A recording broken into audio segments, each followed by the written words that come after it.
I've known Robert since we were teenagers. He's been my best friend for nearly 23 years. We've seen each other through high school heartbreaks, disastrous job interviews, marriages that flourished and fizzled, and the slow, inevitable shifting of life's priorities. So when she invited me to her family's lake house for the weekend, it was nothing out of the ordinary. Just two old friends catching up. What I didn't expect, what I never could have expected, was the way her brother, James, would look at me that evening. I hadn't seen James in years. Back in our youth, he was the charming younger brother with a mischievous grin and a cocky attitude. Always the one who played pranks, stole cookies off the tray, and flirted with anything that moved. He was 5 years younger than us, and back then that felt like a canyon. We were women, he was still a boy. But time as it does had closed that canyon in the most surprising ways. I arrived late that Friday evening. The sun was already kissing the treetops goodnight, casting long golden shadows across the dock. The lake shimmered with a copper glow, calm and glassy. Robert ran out to greet me, arms wide, laughing as always. We hugged, tight and familiar, and she led me inside. The house smelled of pinewood and nostalgia. I hadn't been there in over a decade, but everything felt comfortingly the same. Cozy throw blankets, faded photographs of summer barbecues and childhood swims. That same old creaky screen door. And then I saw him. James was in the kitchen, pouring a glass of wine. He turned when he heard us, and for a moment the room felt still. He had aged, yes, but gracefully. Salt and pepper hair now streaked his once jet black curls, and his eyes, those piercing hazel eyes, were softer but no less intense. His face had the kind of quiet revedness you see in old westerns. Lived in. Earnest. Elaine? He asked, his voice a little deeper than I remembered. I smiled, adjusting my overnight bag on my shoulder. In the flesh. He chuckled and walked over, pulling me into a brief but warm hug. And that's when I felt it. Not just the embrace. There was something in the way his arms lingered a beat longer than expected. Something subtle. Something intentional. Later that evening, we sat on the back deck, the three of us, watching the stars poke through the velvet sky. Robert had gone inside to get dessert, and I was left alone with James, the sound of crickets humming in the background. I always thought you were too cool for me, he said suddenly, without looking at me.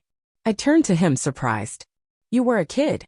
You were always more interested in your skateboard than conversations. He smirked. Maybe, but I still noticed you. You had this quiet strength. I used to watch how you stood up for Robert when she fought with our parents. You were fearless. I was quiet for a moment, letting his words settle. Funny, I said finally. I always thought you never noticed me at all. He turned to face me then, and in that moment, beneath the soft hum of summer night, the twinkle of stars reflected in the lake, I saw it. That look. It wasn't overt. It wasn't aggressive. It was open. Vulnerable. Like he was seeing me. Not the way I had been, but the way I was now. And that look stirred something in me I hadn't felt in a long time.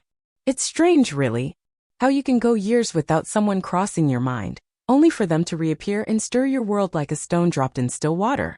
We didn't speak much after that. Robert returned, full of laughter and stories, and the moment passed. But I kept catching James looking at me throughout the night, not in a way that made me uncomfortable, just curious. Like he was rediscovering something he hadn't expected to find. The next day we all took a walk by the water.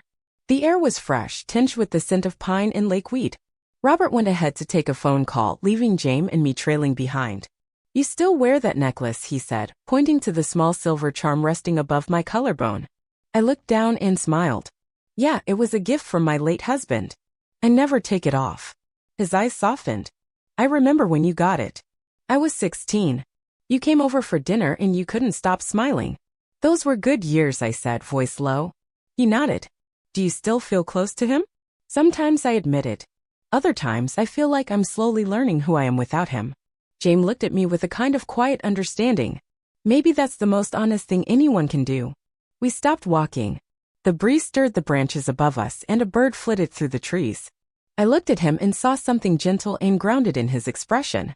Not the reckless boy I remembered, but a man who had lived, who had felt the weight of love and loss in his own way.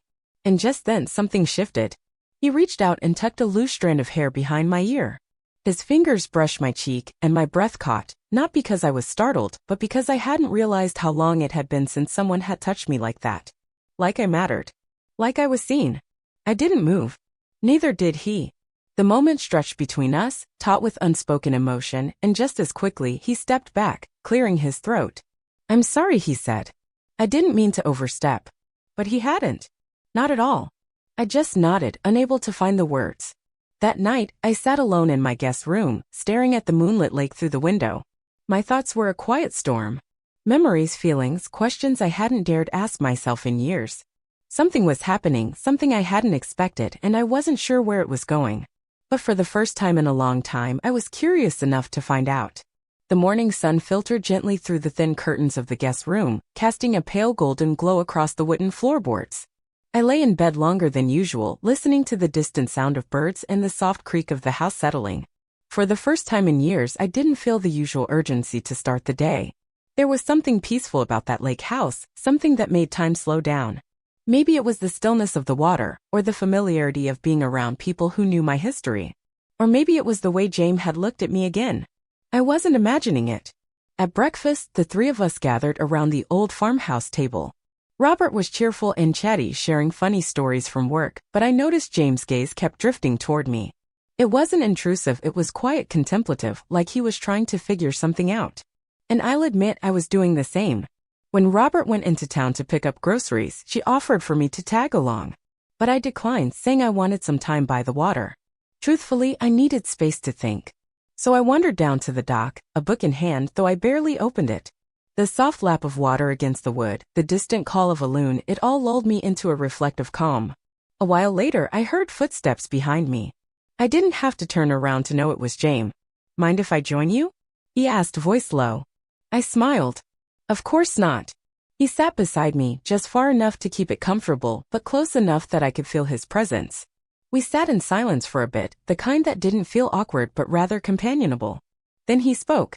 "I hope I didn't make you uncomfortable yesterday." I looked at him. "You didn't." He let out a breath, as if he'd been holding it. "Good. Because I meant it." That made my heart beat a little faster. "Meant what?" I asked, though I already knew. That touch, that look. I wasn't just being nostalgic. It wasn't about the past. He turned to face me, the reflection of the lake dancing in his eyes. "It's about now. About seeing you as you are, strong, beautiful, kind, and real." I wasn't used to hearing words like that. Not since my husband passed. Not since I had quietly closed myself off to the idea of being seen in that way again. "I don't know what to say," I whispered. "You don't have to say anything," he replied. "I just needed you to know." The air between us felt charged, not with lust or expectation, but with a quiet intensity. A raw honesty. It was the kind of moment that could slip away if not acknowledged. So I reached out slowly and rested my hand over his. His thumb gently brushed my skin. We stayed like that, just holding each other's touch as the lake shimmered in the late morning sun. I haven't felt this way in a long time, I admitted.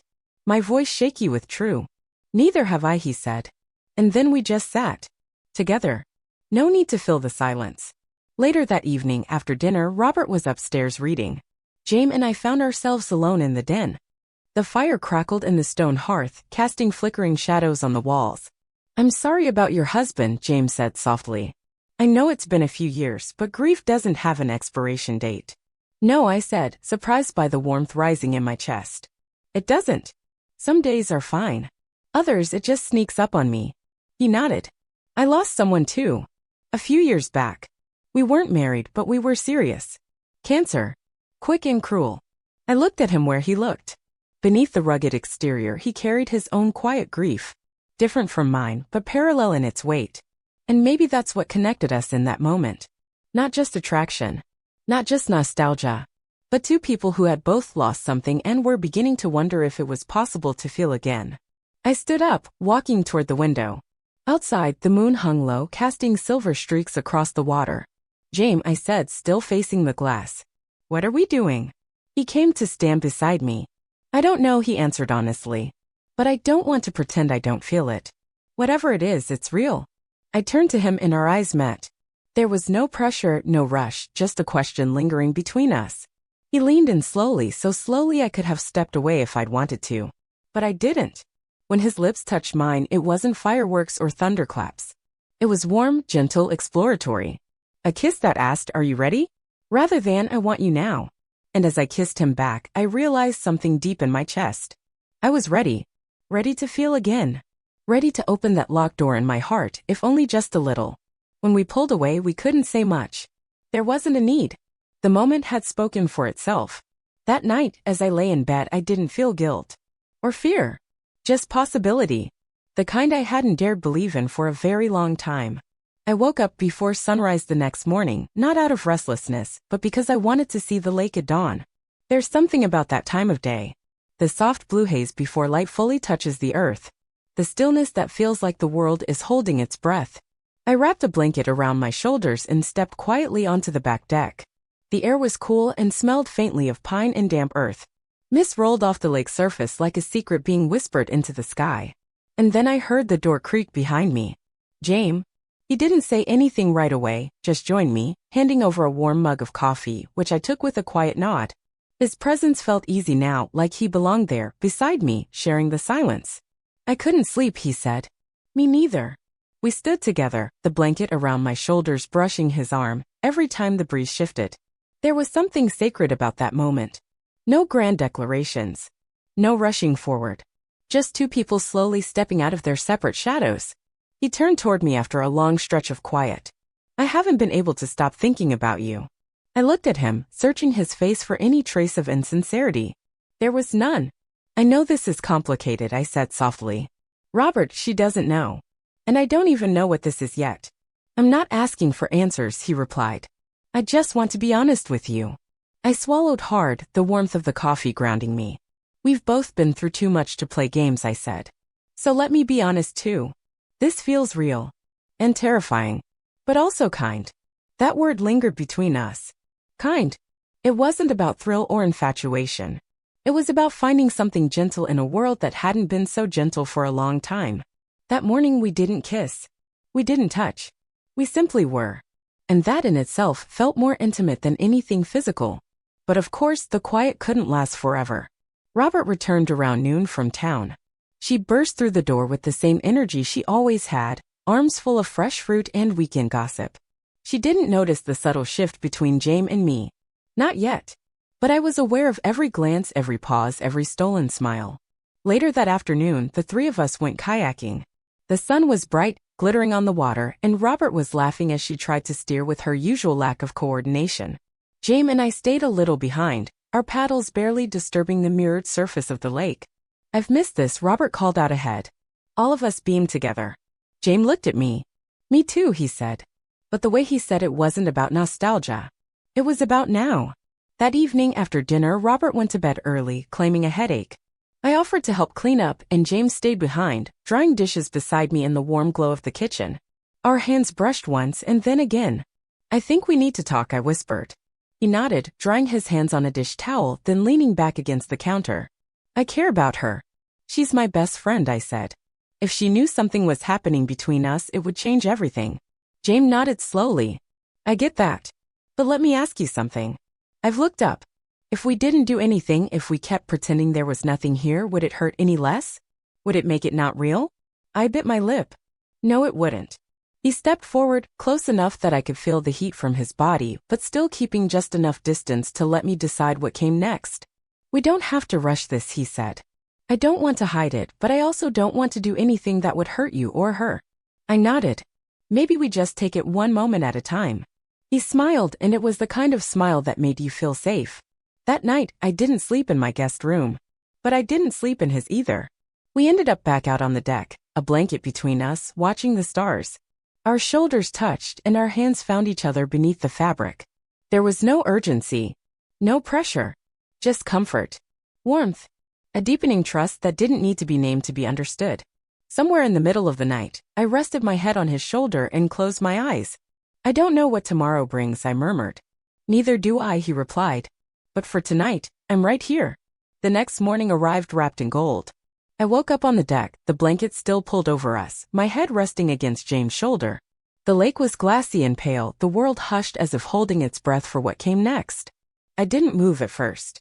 I didn't want to. There was a comfort in the quiet rhythm of his breathing, the warmth of his arm around my back, and the soft stir of the trees above us. For the first time in what felt like years, I didn't feel like I was waiting for something to go wrong. I felt present. Eventually, we sat up. He stretched and smiled at me, that soft morning smile people only share before the world demands their attention. I could get used to this, he said. I didn't reply, just reached for his hand. But reality, as it always does, came knocking soon enough. Robert found us on the deck an hour later.